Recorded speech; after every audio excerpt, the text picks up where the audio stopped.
আসসালামু আলাইকুম। স্বাগতম লার্ন স্টক নলেজ চ্যানেলে। আজকে আমরা কথা বলব কেডিএস অ্যাক্সেসরিজ লিমিটেড। চলেন আমরা শুরু করি। আহ আমি আপনারা দেখতে পাচ্ছেন যে মান্থলি চার্ট ওপেন করেছি। প্রত্যেকটা ক্যান্ডেল একটা মান্থলি ক্যান্ডেল।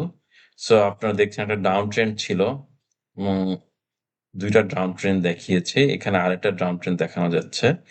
তো এই ডাউন ট্রেন্ড থেকে রিসেন্টলি আপ মুভমেন্ট এ গিয়েছে কেডিএস এবং আপনি দেখেন যে প্রত্যেকটা ইয়েতে এখানে রেজিস্ট্যান্স পেয়েছে, এখানে রেজিস্ট্যান্স পেয়েছে এবং এই যেসব জায়গাগুলোতে বেশি রেজিস্ট্যান্স পেয়েছে, কোন জায়গায় দেখা যায় ৩ মাস ধরে রেজিস্ট্যান্স পেয়েছে, কোন জায়গায় ২ মাস ধরে রেজিস্ট্যান্স, কোথায় ১ মাস ধরে এবং এখানে যেমন ২ মাস ধরে সাপোর্ট পেয়েছে, এখানে সাপোর্ট পেয়েছে, এখানে রেজিস্ট্যান্স পেয়েছে, এখানে সাপোর্ট পেয়েছে এবং এখানে রেজিস্ট্যান্স পেয়েছে। সো এখান থেকে উঠে সাপোর্ট পেয়ে আবার এখানে উঠেছে।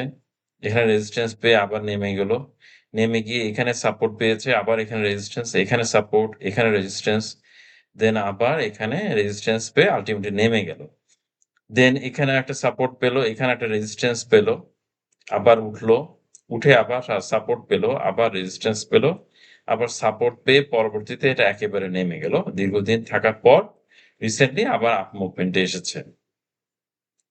এখন আমরা আরো কিছু জিনিস দেখব, যেমন উইকলি চার্টে আমরা যদি যাই, তাহলে আমরা দেখতে পাচ্ছি কোথায় আপনার রেজিস্ট্যান্স, এই জায়গাগুলোতে রেজিস্ট্যান্স হচ্ছে। এটা যদি ব্রেকআউট হয়ে যায়, তাহলে আমরা আশা করব 65.4 বা এই রেঞ্জের মধ্যে আমরা যদি একটা বক্স এঁকে দেই, এই রেঞ্জের মধ্যে অনেক রেজিস্ট্যান্স আছে। যেকোনো একটা রেজিস্ট্যান্সে সে আবার নিচে নেমে আবার ফুল আ আপ ট্রেন্ড এ যাবে।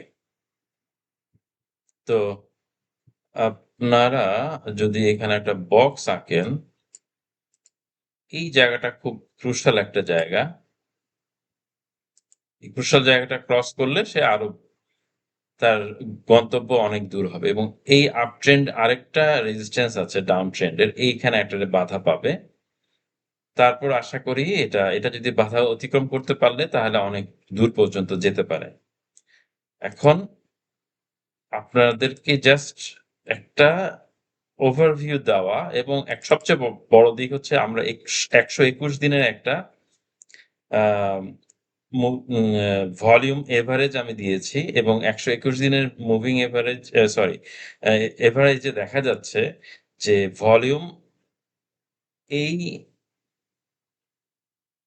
ভলিউম এভারেজ ১২১ দিনের এটার উপরে আছে। তার মানে এই শেয়ারটা আপ ট্রেন্ড এ যাবে। এবং আপনার সাব প্যারাবোলিকও আমরা দেখছি, এটা আপ ট্রেন্ড এর মানে আপ মুভমেন্ট এ আছে এবং সেটা সেই সিগন্যাল দিচ্ছে নিচের থেকে। সিগন্যাল দেওয়ার অর্থ হচ্ছে এটা বাই জোনে আছে। তো সেল জোনে হলে এই যে দেখা যাচ্ছে এটা ডাউন ওয়ার্ড এ আছে। আবার ডাউনওয়ার্ড এ আবার আপ ট্রেন্ড এ গেল, আবার আপ ট্রেন্ড এ গেল, আবার ডাউন ট্রেন্ড এ চলে গিয়েছে। এভাবে আপনি ধরতে পারেন এবং আমরা যদি এখানে আরেকটা ইন্ডিকেটর দেই, ইএমএ, ইএমএ আমি যদি দেখেন কিভাবে করছে, এখানে যদি আমরা ২১ দিন এবং ২০০ দিনে এভারেজ করি, তাহলে আমরা খুঁজে পাবো কি, এটাকে আমরা একটু হাইলাইট করে দিই।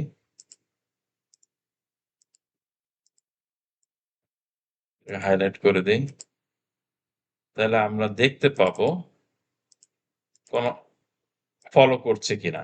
যেমন আমরা দেখছি যে অলরেডি 200 ডে মুভিং এভারেজ কে তারা এর উপরে আছে এবং এটা ক্রসওভার হবে। ক্রসওভার হওয়ার অর্থই হচ্ছে এই শেয়ারটি আল্টিমেটলি আপ মুভমেন্ট এ যাবে। এটা আরেকটা ইন্ডিকেটর। এটা খুব গুড, মানে খুব ভালোভাবে বোঝা যাচ্ছে ২১ দিনকে ফলো করে যাচ্ছে এবং ২০০ দিনের উপরে চলে গেছে। অলরেডি এটা আপ মুভমেন্ট এ মানে এটা মুভিং এভারেজ যদি ২০০ র উপরে থাকে, তাহলে বুঝতে হবে এই শেয়ারটা কমপ্লিটলি আপ মুভমেন্ট এ আছে। সো এটা একটা সবচেয়ে বড় ইন্ডিকেশন। দেখা যাচ্ছে ভলিউমটা খুব ভালো ইন্ডিকেশন দেখছে এবং হাইসিনিকিতে আমরা যদি যাই, তাহলে আমরা দেখতে পাবো যে এটাও একটা বাই জোন দেখাচ্ছে। দেখেন আমরা যদি একটা ক্যান্ডেল হাসিনাকি যখন ক্যান্ডেলটার নিচে কোনো স্টিক থাকবে না এবং উপরে স্টিক থাকবে তখন সেই ক্যান্ডেলটাকে আমরা বাই জোন হিসাবে আমরা যদি একটা ভার্টিক্যাল লাইন টানি, এই এই লাইনটাই হচ্ছে বাইং জোন ছিল। এনগালফিং ক্যান্ডেল ছিল যে এখানে নিচে কোনো স্টিক নেই। এই জায়গাগুলোতে আমরা কিন্তু ডিসিশন নিতে পারি যে আমার শেয়ারটা সেল করব। সরি, বাই করব।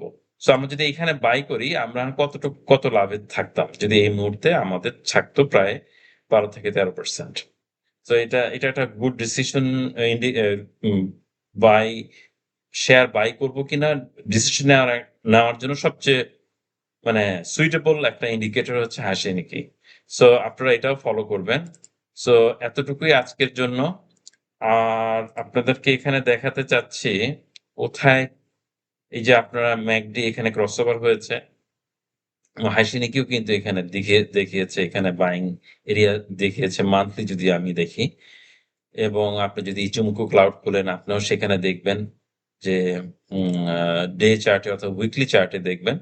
আমি যদি ইচিমোকুটা চালু করি তাহলে আপনি দেখবেন যে আপনি মান্থলি পাবেন না, আপনি উইকলিতে পাবেন যে আপ মুভমেন্টে আছে। সো এটা ভেরি গুড শেয়ার। এটা আপনারা বুঝে শুনে সিদ্ধান্ত নিবেন। আজকের মতো এতটুকুই রইলো। টেকনাস আপনাদেরকে আবার দেখিয়ে দেই মান্থলি চার্টে গিয়ে কোথায় রেজিস্ট্যান্স হচ্ছে। ইচিমোকু ক্লাউডটা বন্ধ করে দিই। তাহলে আমাদের ৩-৪ টে ইন্ডিকেটর পজিটিভ দেখাচ্ছে। তো এই জোনটা খেয়াল রাখবেন এবং ভলিউমটাও খুব ভালো দেখাচ্ছে। সব দিকেই ভালো। এই শেয়ারটা খেয়াল রাখবেন। তাহলে এই ছিল কেডিএস অ্যাক্সেসরিজ এর বিশ্লেষণ। সংক্ষেপে বলতে গেলে সাপোর্ট রেজিস্ট্যান্স লেভেলগুলোর কথা বললাম, সেগুলোর দিকে নজর রাখুন। যেকোনো পজিশন নেওয়ার আগে ঝুঁকির ব্যবস্থাপনা মাথায় রাখুন। স্টপ লসটা আপনারা খেয়াল রাখুন। বাই সিগন্যাল, সেল সিগন্যাল দয়া করে নিজেরা গবেষণা করুন। ভিডিওটি ভালো লাগলে লাইক দিন। আরো ডিএস এর স্টক বিশ্লেষণ করার জন্য সাবস্ক্রাইব করুন। আর কমেন্টে জানান কেডিএস নিয়ে আপনার মতামত। দেখার জন্য ধন্যবাদ। আল্লাহ হাফেজ।